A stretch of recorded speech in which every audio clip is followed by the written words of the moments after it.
अपने जीवन भर की पूंजी खून पसीना एक करके जो पार्टी खड़ी की, तो जी। वैसे ही शरद पवार साहब ने अपने जीवन भर की पूंजी और खून पसीने से जो पार्टी खड़ी थी, उस पार्टी को तोड़-फोड़ करना, ये महाराष्ट्र के लोगों को कहीं न कहीं बिल्कुल फला नहीं है, अच्छा नहीं लगा है।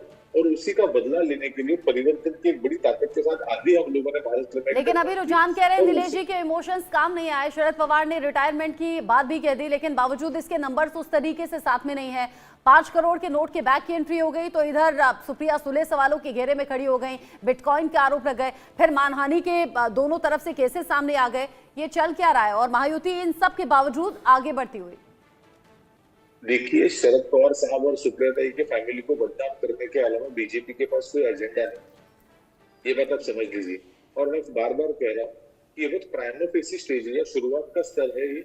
बिल्कुल, विचारधारा का संक्रमण भी महाराष्ट्र के चुनाव में दिखाई देता है। कांग्रेस के लिए अच्छी खबर नहीं है क्योंकि महायुति लगातार आगे बढ़ रही है और एक बड़ा अंतर आ रहा है महायुति और महाविकास अघाड़ी में। लेकिन गांधी परिवार के लिए अच्छी खबर है, करीब 53,000 वोटों से वायनाड से प्रियंका गांधी आगे चल रही हैं और झारखंड में कांटे की टक्कर है। 2 सीटों का अंतर, बहुत ज्यादा अंतर नहीं है। झारखंड में लगातार समीकरण बदल रहे हैं। झारखंड में जो एनडीए गठबंधन है और वो बहुत ज्यादा अंतर से नहीं है, एनडीए गठबंधन, इंडिया गठबंधन, कांटे की टक्कर वहां पर देखी जा रही है। अपने संवाददाताओं के पास चलेंगे, रितेश के पास चलेंगे। रितेश, झारखंड में कांटे की टक्कर।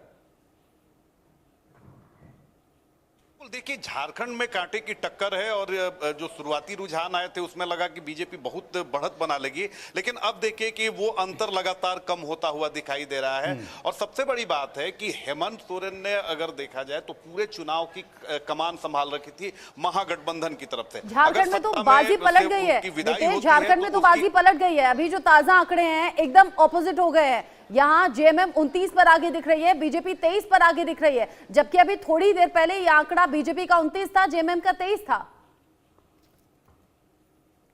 बिल्कुल, आप रचना याद कीजिए कि जब शुरुआती लाइव में हम आए थे तो हमने यही कहा था कि कांटे की टक्कर है, कौन 19 होगा कौन 20 होगा कहना बहुत मुश्किल है, क्योंकि 81 ही सीटें हैं झारखंड में, महज 81 विधानसभा की सीटें हैं और बहुत सारे मुद्दे आप देख लीजिए कि बटोगे तो कटोगे, बांग्लादेशी इन्फिल्ट्रेशन बीजेपी की तरफ से आरोप लगाए गए, दूसरी तरफ अगर देखा जाए तो महागठबंधन के भी अलग अलग आरोप थे।